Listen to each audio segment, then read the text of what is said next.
10 लोकांपैकी 6 लोक आज कर्जाच्या जाळ्यात आहेत. आपल्याला चांगल्या चांगल्या कंपन्या आपल्या घरापर्यंत येऊन कर्ज वाटत आहेत. आपण या कर्जाच्या जाळ्यात कसे अडकले जातो, आपण या कर्जाच्या जाळ्यामध्ये कसे ढकलल्या जातो आणि आपल्याला कसे या चक्रव्यूहात आपण अडकले जातो, तेच या व्हिडिओमध्ये मी आपल्याशी चर्चा करणार आहे. तर बघा, सगळ्यात महत्त्वाची गोष्ट आहे ती म्हणजे आपण कर्ज स्वतः घेत नाही. आपल्याला थोडक्यात कर्ज वाढल्या जाते, कर्ज आपल्याला दिल्या जाते, कर्ज आपल्यापर्यंत आणून ठेवल्या जाते, कर्ज आपल्याला दाखवल्या जाते आणि कर्ज आपल्याला विकल्या जाते. बरेचसे लोकांना फक्त कर्जाच्या जाळ्यात अडकल्यामुळे त्यांची लाईफ बर्बाद होती. लाईफमध्ये त्यांच्या स्टॅबिलिटी राहत नाही, शांतता राहत नाही आणि असे लोक परेशान होऊन जीवन जगतात. तर बघा, याची सुरुवात कशी होते, सगळ्यात महत्त्वाचं आपण सुरुवात कशी होते ते बघू. आपण काय करतो, कुठंतरी छोटं मोठं आपला व्यवसाय असतो, उत्पन्न असतं आपल्याला आर्थिक गरजा भागवण्यासाठी, त्याच्यातून आपलं उत्पन्नातून आपण त्या भागवत असतो. परंतु हळूहळू आपल्याला त्या गरजा भागवण्यासाठी ते सोर्स जो असतो तो पुरत नाही. आपण त्या सोर्सला म्हणजे त्याच्यातून तेवढं इन्कम येत नाही आणि म्हणून आपण हळूहळू आपल्याला कुणाचं तरी उसने किंवा थोडंसं लोन घे किंवा काहीतरी EMIवर घे आणि मग अशी करत करत आपल्याला कुठेतरी सवय लागते की छोटीशी गोष्ट असेल तिचा आपल्याकडं पैसे नसतात परंतु ती घ्यायची असते. मोबाईल असेल ती घ्यायचा असतो, तो मोबाईल आपण EMIवर घेतो. छोटीशी रक्कम आपल्याला 4 महिने 6 महिन्यापर्यंत जमवण्याची आपल्याकडं ती कॅपॅसिटी असते, परंतु ती आजच आपल्याला वस्तू जर पाहिजे असेल तर आपण त्वरित दुकानात जातो आणि 10,000चा मोबाईल असेल 1,000 रुपये डाऊन पेमेंट करून 9,000 रुपयाचं तुमचं कर्ज घेतो किंवा 9,000 रुपयाचा EMI करतो. मग अशी सवय लागत आपण काय करतो, एका वेळेनंतर आपल्याला 50,000चं लोन घेतो, लाखाचं लोन घेतो, त्याचं EMI चालू होतो, 2 लाखाचं लोन घेतो, त्याचा EMI चालू होतो आणि एखाद्या वेळेस असं मोठ्या लोनमध्ये अडकतो जो की काय होम लोन घेतो 50 लाख 40 लाख 20 लाखाचं. आणि जेव्हा ह्या ट्रॅपमध्ये एकदा आपण जाऊन बसतो, म्हणजे जेव्हा 50-60 लाखाचं लोन जेव्हा तुमच्या अंगावर पडतं त्यावेळेस खरा तुम्ही चारी बाजूनं त्या जाळ्यात अडकली जाता. म्हणजे याची सुरुवात आपल्याला फक्त असं वाटतं की आपण घेतो लोन आणि पुढे आपल्याला भविष्यात 5-10 वर्षात आपल्याला ते फेडता येईल, आपण व्यवस्थित होऊ. लोन घेतल्यामुळं आपले कामं लवकर होतात आणि आपण ते कामं किंवा आपल्याला त्या वस्तू लवकर भेटतात आणि त्याचा उपयोग आपल्याला लवकर करता येतो. परंतु याच्या पाठीमागं फार मोठी गोष्ट आहे की ती म्हणजे आपण ती वस्तू आज लोनवर घेतो, परंतु त्या वस्तूचे पैसे आपल्याला जेव्हा व्याजासकट भरल्या जातात किंवा भरायचे असतात तेव्हा ती रक्कम फार मोठी होते. साधं उदाहरण घ्या तुम्ही की आपण एखादा होम लोन घेतला आहे 20 लाखाचं.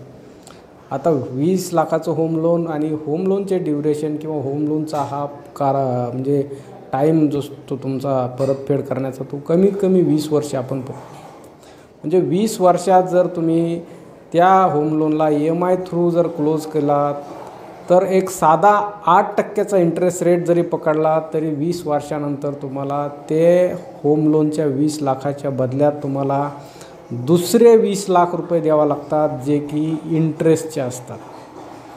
आणि हे इंटरेस्टचे होम लोनचे जे तुमचा हा इंटरेस्ट आहे तुमचा हा जवळजवळ डबल पैसे जातात. म्हणजे बघा, इथं तुम्ही सुरुवात छोटीशी करतो आपण की पैसे नाहीत किंवा कुठेतरी आपल्याला ॲडजस्टमेंट करावं लागते म्हणून आपण ते छोटंसे होम लोन घेण्याचा प्रयत्न करतो किंवा काहीतरी सुरुवात आपल्याला घर नसतं म्हणून आपण ते घेतो, परंतु ज्याच्या बदल्यात तुम्हाला त्याची रक्कम डबल व्याजासकट भरावं लागते. तर हे असं होतं कारण काय, तर त्याचा उद्देश किंवा त्याचा आपल्याकडं मूळ आपलं कारण काय असतं की आपल्याकडं पैसे नसतात.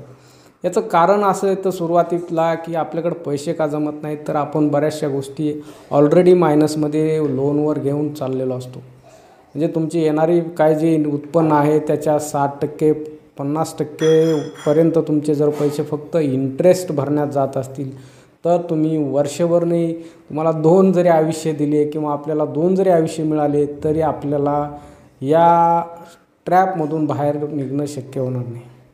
म्हणून काही गोष्टी महत्त्वाच्या पाळणं गरजेचं आहे की आपण एकतर फायनान्शियल प्लॅनिंग करून घेणं गरजेचं आहे, ज्यामधून आपल्याला एक चांगला मार्ग सापडेल की आपण आपली इन्व्हेस्टमेंट किंवा आपण आपल्याला जे काही छोटे छोटे ध्येय आहेत, तुमचे घर घ्यायचं असेल, गाडी घ्यायचं असेल किंवा कुठलंही तुमचं फायनान्शियल तुमचं गोल असेल, त्याच्यासाठी जर 5, 10, 15 वर्ष आधीपासून सुरुवात केली, 4 वर्षानंतर मला काय गाडी घ्यायची, 4 वर्षापर्यंत तुम्ही ते पैसे साठवू शकता.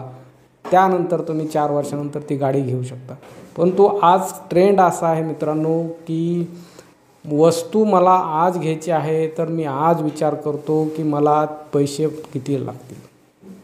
मग असंच आपल्या म्हणजे प्रत्येक सामान्य माणूस जर कर्जाच्या ओझ्याखाली जगत राहिला, प्रत्येक सामान्य माणूस जर असा ट्रॅपमध्ये अडकत राहिला, तर हे जे फायनान्शियल कंपन्या आहेत मोठमोठ्या, हे मोठमोठे जे तुमचे कॉर्पोरेटर्स आहेत, हे सामान्य लोकांना कधीही मोठं नाही होऊ देणार.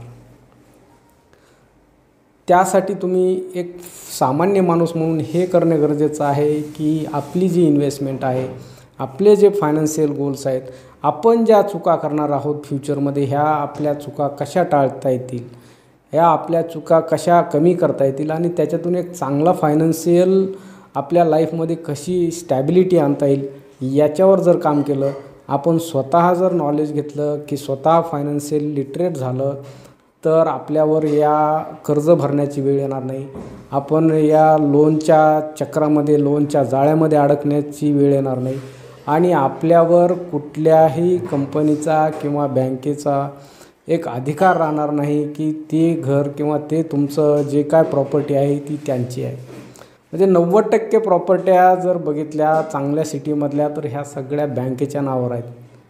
आणि जेव्हा ते प्रॉपर्टीचा सगळा EMI क्लोज होईल 20-25 वर्षानंतर, त्यावेळेस त्या म्हणजे ज्यानं ते घर घेतलं हा त्याच्या नावावर होणार आहे.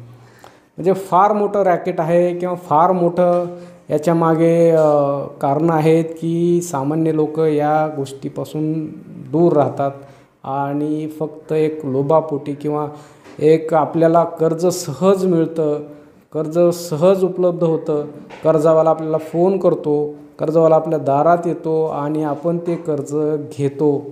तर यात कर्ज घेत नाही आपण, तर ते कर्ज आपल्याला पाजल्या जाते.